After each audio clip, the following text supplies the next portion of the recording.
very good day to everyone. I thought that I would do a little video because we have just passed 1,000 miles on the R7. So I wanted to give you my thoughts and feelings about the bike after that 1,000 miles. Clearly, you can't just get an instant response to these things. It's good to assess over time, and I think this is a good point to do it. Now, the R7, of course, has been discussed many times for many different reasons. So I'm going to keep it basically just my own personal experience and maybe touch on a few little points that are generally discussed about the R7. And the first point to make is I absolutely love this bike. And most of the people, I don't know, some people I think thought that they were an R6 replacement and maybe were disappointed with the power and speed of the R7, but I guess those people maybe didn't do their research fully, I don't know. But if you know what the R7 is, if you know the type of engine that is in the R7, then I don't honestly know how you can't love a bike like this. Number one, it's relatively cost effective. It's not the cheapest bike in the world, but for what you get, the styling, the looks, the agility and the performance from the engine is yeah, I think you can't go far wrong if you're in the market for a sports bike. Not everyone wants a sports bike, obviously. Some people want a naked, but if you're in the market for a mid-range sports bike in today's age where we can't just do 160 miles an hour everywhere, then this is a great bike, and it's great for track as well. Even though I haven't been on track, I know just from riding it how good it will feel and how well it can perform on the track. So with all that out of the way, how has my experience been with the R7? Well, I am 6'4", so I'm a tall guy.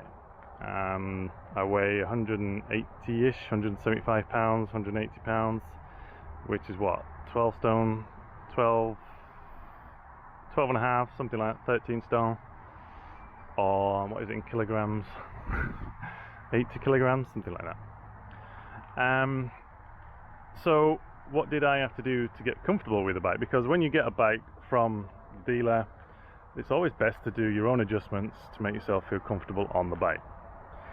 If you are a taller guy, then generally your arms are going to come in at a different angle to someone who's shorter. If that's the case, you probably want to go and adjust things like the clutch lever, which I've done. I've pushed these things around, if you like, down and around. I did as much as I could with the brake lever, but that's not as easy due to the restrictions on pipe works and things. So I just got that as far in that direction as I could, and that's helped the comfortability of my wrists. And if I could, and eventually I will, I'd really like to change the clutch lever to an adjustable one so that I can change the reach on the lever there. The brake lever has that, so that's good. I don't find any discomfort with the brake lever other than maybe I could do with a touch further around, like I've already tried to do. But the clutch lever just becomes a bit of a pain because it's just not quite in the right place where I want it on my hand. It's not too bad because even though I don't have a quick shifter on this bike, I do clutchless shifting. So that is where you put pressure on the lever, and then as you want to change gear, you release the throttle very briefly. That will click the gear up. You'll click the lever up into the next gear, and then you're back on the throttle immediately. And it's basically the same as a quick shifter, except you're doing the throttle adjustment. All a quick shifter does is kills the acceleration on the engine for a split second whilst you tap up the gear. And that's essentially what you can do with your own wrists. So that's what I do. So clutching is only kind of really when you're, you know, stuck in traffic and stuff like that, it does get a bit uncomfortable. Now, talking about the gear change, I had some earlier issues which I think, you know, is common to a lot of bikes, which is that sometimes I would get false neutrals, I couldn't shift down, I had to make sure I was clearly going into every gear on the way down, otherwise getting back into first gear was a bit of a pain in the bum. Since the 600-mile oil change, that's a hell of a lot better. Now, still not perfect, and I think that's to do with the size of my feet. Now I have big feet, and so hooking my toe, and you can see a bit of an issue that I've got going in, that my rubbing point is right on the corner of the lever, because to get my foot into that lever properly, and yes, it is adjustable and I have adjusted it, it's just not quite perfect. Now, a different set of rear sets might help me on that one. So again, if you are a taller guy, bear that in mind. You might be want to swap these out. The other thing that's been a bit of a pain really is where my boots. I guess I've got something on the end of my boot tip which marks up. It's really annoying that it's marked up the swing arm, as you can see. That's a bit of a pain. It's also marks up the side stand when my toe is trying to hook under there or hook on there to get it down. So that's not great. The other problem I've got, and I'll go around this side for this, and again, like, none of these are major problems, I'm just pointing out my experience, right? So my foot, if I give you a trainer to look at, my foot, obviously when I'm comfortably riding, is yay big, right? If I go onto my tippy toes on the peg, look what happens to the heel of my boot. Let's imagine this is a riding boot now. My heel gets almost stuck or caught underneath the rear passenger peg. Now, of course, I could remove the rear passenger peg, but my girlfriend likes to ride with me sometimes, so I'm not about to do that. And why is this a particular issue? Well, imagine here's the swing arm trying to go up and down. Here's my foot on the peg, and here's my heel making contact with this, and it can be sufficient enough for when you're just cornering and, you know, you're having a bit of fun on the bike. You can feel that the compression wants to act on the back of my boot, and it just feels a little bit awkward. I'm sure it's not gonna tip me off or anything, but I just bear that in mind, you know, be aware of it. It can just unsettle you a little bit, so just be aware that if you've got a real big boot, I don't know what size I am in boot in your languages, but I'm like a size 13 in UK, size 12-ish. So yeah, it's just a bit uncomfortable, and again, I could remove that if I wanted to, but I'm just pointing things out that I've experienced really. The exhaust was super quiet when I got it. Since we've done the modification, if you want to see that in my other videos, go and have a look. I've done a drill pattern on the main body of the exhaust, and that's so much better. It's such a nicer sound. I enjoy it more, I enjoy riding it more just because of that. And yeah, I do still want to get an exhaust fitted. I want to get the Akropovich one, the official GUI-TR sort of one, because I think that looks amazing and sounds super good as well. Sorry about the lighting, I've just washed the bike, hence you can see spots on the floor maybe. But yeah, you know, again, 1,000-mile review, what do I think of it? For me, commuting to work and having fun, eventually doing track days, it's just an amazing bike. It's so agile. Now that I've gotten used to it, you just throw it into the corners and it just sticks. We have nice weather over here, it's nice and hot, so the tires get nice and warm. It's a very confidence inspiring bike, and this is all stock suspension. Yes, I've adjusted it, got a bit more preload on and a bit of a change in the rebound damping to stop the double bouncing and stuff. And once you've gotten comfortable with the suspension and done your adjustments, it's just so agile and so it just wants to corner, and I really like it. This bike has got ABS. I've had no trouble on the front brakes on the ABS. Of course, I'm only on the roads at the moment. so don't worry about that if you're just road riding it. I have tried to play with the, when you're riding, just have a mess about, and if you try and lock up the rear brake, then you feel the the ABS does kick in on that, and yeah, it's just something I've not experienced before because I've never had a bike with ABS. But yeah, what else? Comfort, right? So being a tall guy, my bum kind of uses up the first half of the seat unless I think about it and shuffle myself back. I find myself riding on this portion of the seat, and again, no issues with the seat, to be honest.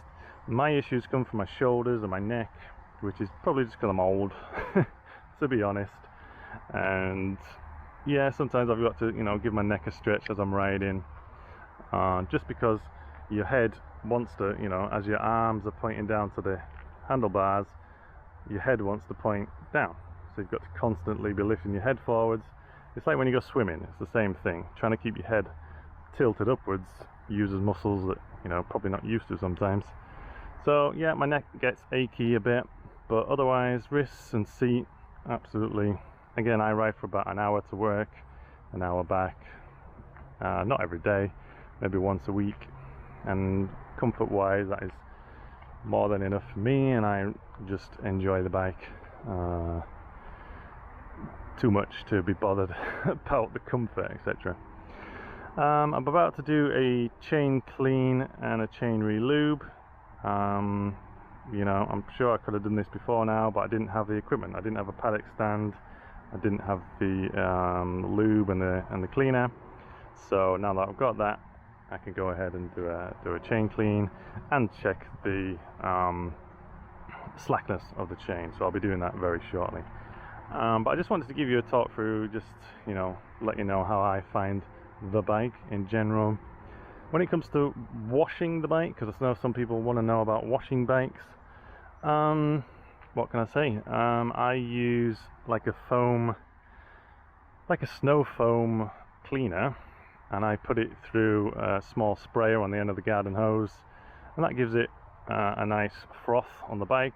And then I go with a hand mitten and put the snow foam into a bucket, put the mitten in the bucket, and then give the snow foam an agitation on the bike, give it a good old rub around to get the actual, anything that's ingrained, get that cleaned off.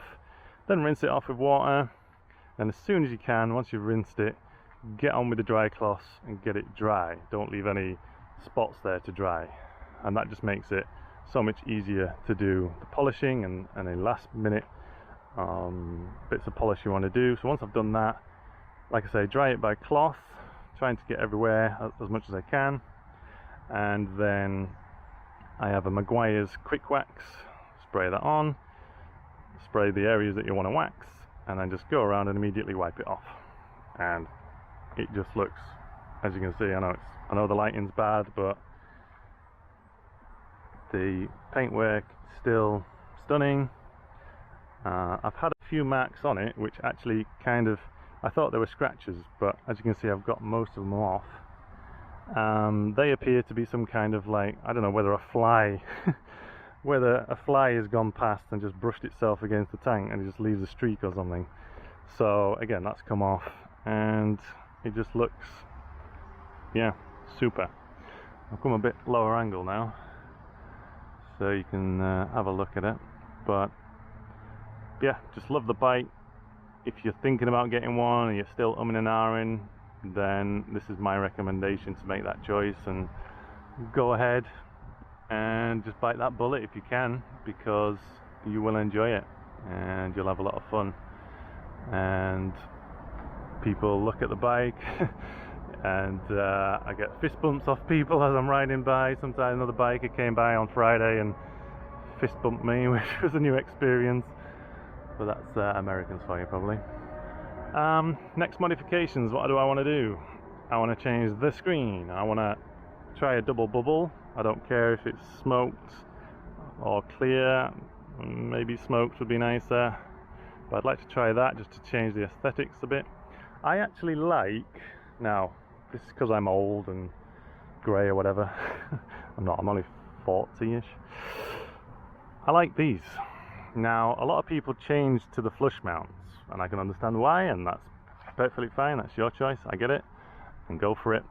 I like the stance it gives me. I like people being able to see me, and these have daylight running lights in them. The orange lights here light up during the daytime, and I just like the extra width.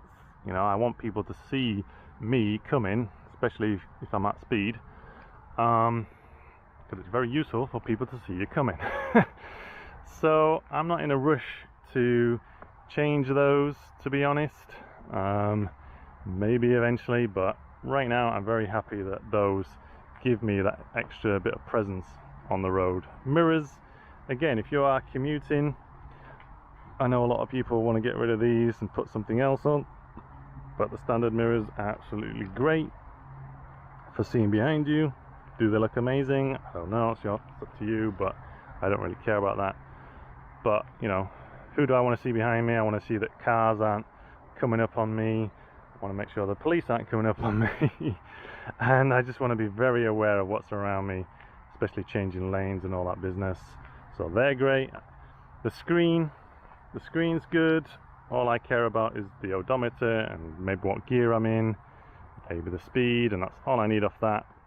And I'm not here nitpicking on the screen because it does everything I need it to. Fuel wise, I'm averaging 48 miles per gallon, which is again good for me. Filling up the tank costs something like $15 maybe.